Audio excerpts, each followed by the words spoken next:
여러분 안녕하십니까?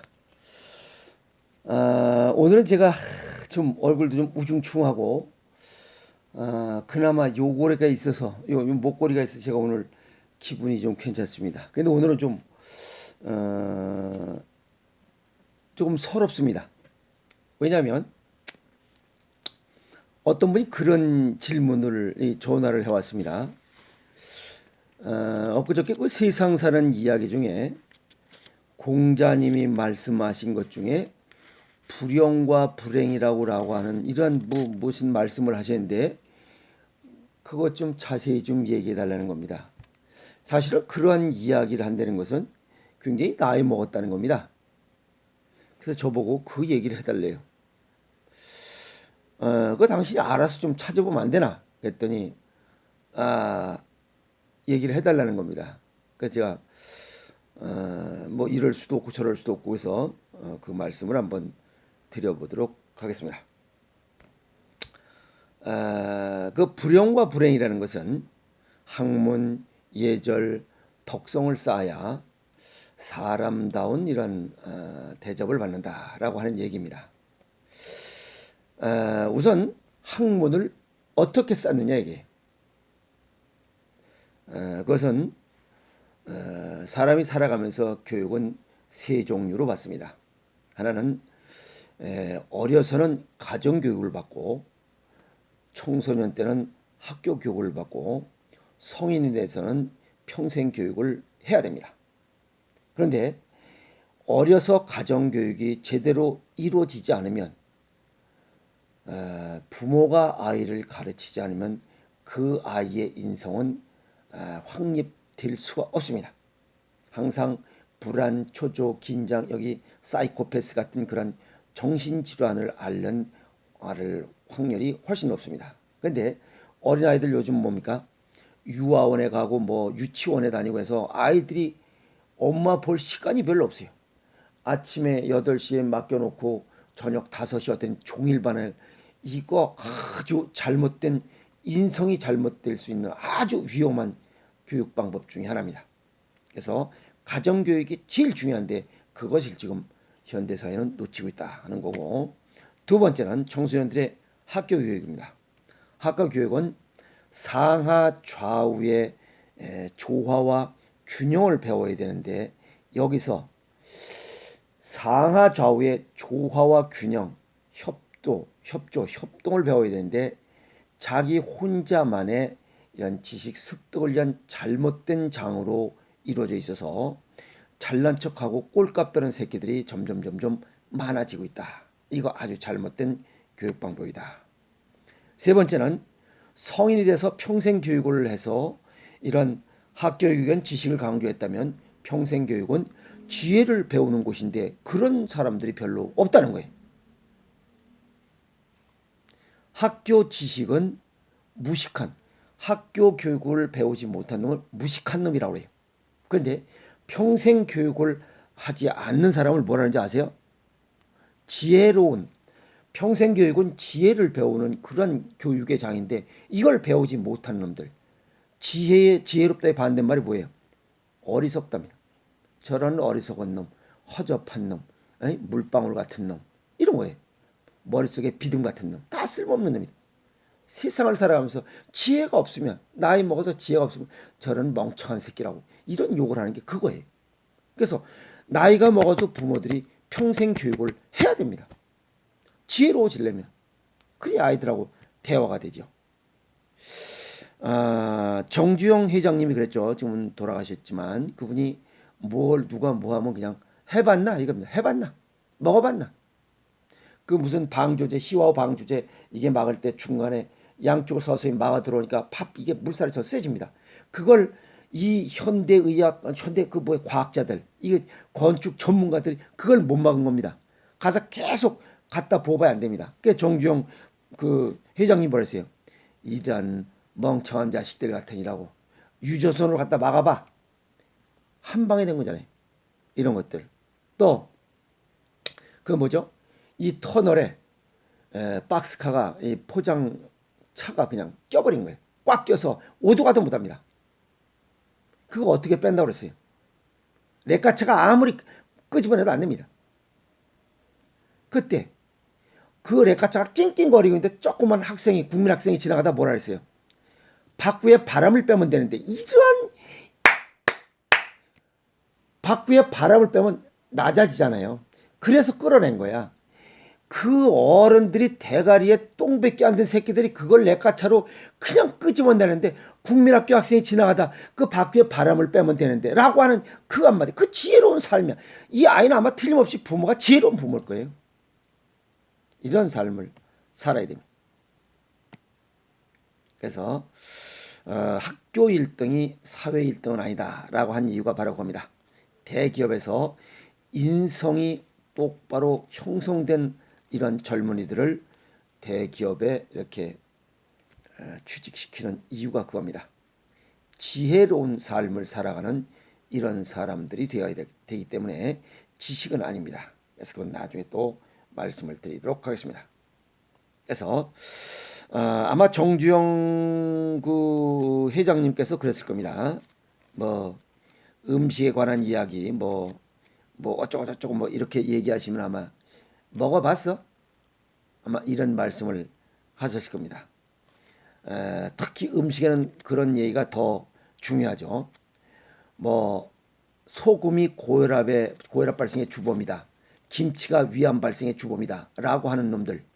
아마 정주영 그 회장님이 계셨으면 너 먹어봤나? 6개월 동안 먹어봤나? 혈압 오르는지? 김치 먹어봤나? 위장장애 생기는지 먹어봤어?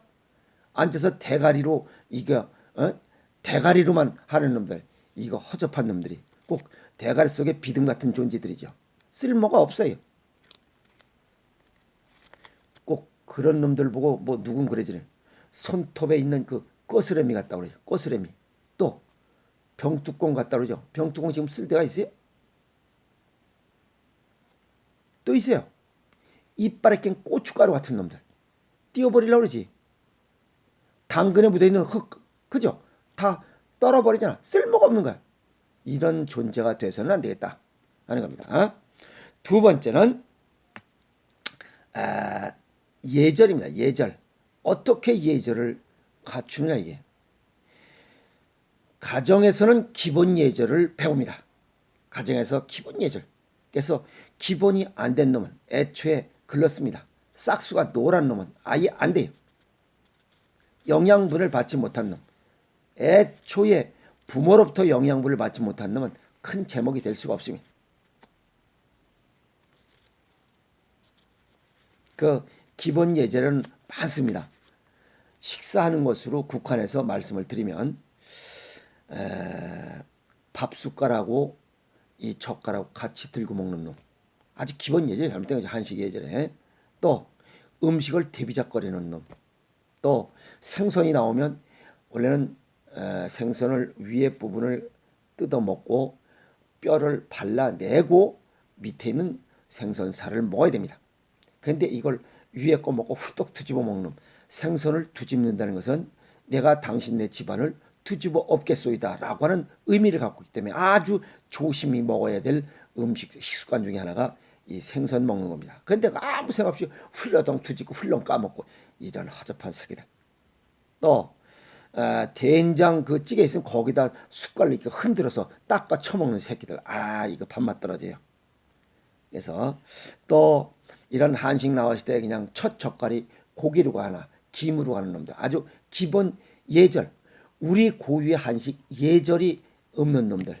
그런 놈들은 싹수가 노란 겁니다. 그건 커봐야 사회에 큰 인물이 될 수가 없습니다. 그리고 두 번째는 일반 상식, 일반 예절을 갖추어야 된다 하는 겁니다. 그것은 사회에서 가장 갖춰야 될 것 중에 규범, 규칙, 이것이 법입니다. 그래서 이런 법은 어디서 왔냐 이게야. 우리나라 법의 근간은 일본법입니다. 일본 어디서 따왔느냐? 독일 법에서 따왔어요. 독일 법은 어디서 따왔느냐? 유태인에서 따왔어요. 유태인은 그 법을 어디서 만들었냐? 하느님의 말씀이에요. 그래서 하느님의 말씀과 부처님의 말씀, 이런 것들이 우리가 살아가는 데 가장 기본이 되는 기본 예절입니다. 그것을 법을 전공한 사람들은 기본 법이라고 하고 우리 보통 사람들은 일반 상식이라고 해요. 그래서 법 테두리 안에서 생활하고 일반 상식을 벗어나지 않는다면 그 사람 괜찮은 사람이다 라고 법 없이도 살 수 있는 사람이다 라고 하는 이야기가 바로 그겁니다. 그래서 이런 것들을 부처님의 말씀을 이렇게 실천하는 사람이 스님이고 하느님의 말씀을 실천하고 하는 사람들이 목사님이죠. 그런데 이 중에도 기본 예절, 어려서 기본 예절이 안 갖추어진 놈은 양아치밖에 안 됩니다. 그건 성직자가 아니에요. 양아치밖에 안 돼요. 사기꾼밖에 안 되죠. 그리고 세 번째는 덕성입니다. 덕성은 어떻게 쌓느냐 그래요. 벽돌 공장에 벽돌 찍어라 쌓아라 그랬어요. 그랬더니 뭐라고 또 쫑알쫑알합니다. 어떻게 쌓느냐? 작은 것에 감사하는 마음을 가지면 됩니다. 아주 작은 거. 그리고 좀 더 손해보는 듯한 생활을 하고 그런 삶을 사는 그런 생활 방식을 바꾼다면 내 주변의 덕성은 서서히 나도 모르는 사이에 쌓여만 갈 것입니다. 그리고 겸손하고 이해하고 상대방을 이해하는 역지사지, 영어로는 언더스탠드, 고맙고 감사하고 이해하고 겸손하고 이런 것들을 일상화되어야 합니다. 이런 것들이 일상화되어진다면 아마 여러분들은 그 사람 괜찮다라고 이렇게 이야기를 들을 수 있을 겁니다. 사람을 소개할 때 그 사람 참 똑똑해 라고 하는 것은 지식만 들어있다는 것입니다. 그런 사람은 똑똑한 것 같지만 어리석은 겁니다. 똑똑한 것 같지만 사람이 똑똑한 것을 볼 때는 항상 적이 많게 돼 있습니다. 적. 그러나 그 사람 괜찮은 사람이다 라고 할 때는 지혜로운 사람이라는 뜻입니다. 지혜로운 사람 주변에는 항상 사람이 모여들게 돼 있어요. 그래서 주변을 훈훈하고 따뜻하게 해주는 그런 기운을 갖고 있기 때문에 그럼 똑똑한 놈 그런 소개보다는 그럼 참 괜찮은 사람이다 라고 하는 소개를 받을 수 있으려면 이런 덕성을 많이 쌓아야만 된다 하는 겁니다. 공자님은 굉장히 좋은 양반일 것 같습니다. 이런 말씀을 많이 하셨기 때문에. 그래서 우리가 살아가면서 삶의 지표가 될 만한 좋은 말씀을 많이 이렇게 남기신 공자님은 굉장히 좋으시다, 멋있다, 또 존경스럽다라고 이렇게 말씀을 드릴 수가 있습니다. 공자님의 말씀, 불용과 불행, 학문, 예절, 덕성을 쌓아야 사람다운 사람으로 이렇게 평가받는다 하는 이런 세상 사는 이야기를 오늘 말씀을 드렸습니다. 그래서 항상 조용하고 부드럽고 상대방을 이해해주고 지혜가 가득한 그런 삶을 산다면 보다 멋있고 이렇게 천천히 익어가는 가을의 과일들처럼 뽐내지 않으면서 멋있고 향기를 뿜어내는 그런 멋있는 이런 인생이 아닐까 이렇게 생각을 해봅니다. 물론 저도 노력을 해야 됩니다. 아직 향기가 나지 않습니다. 누가 그럽니다. 선생님은 방구 냄새가 독합니다.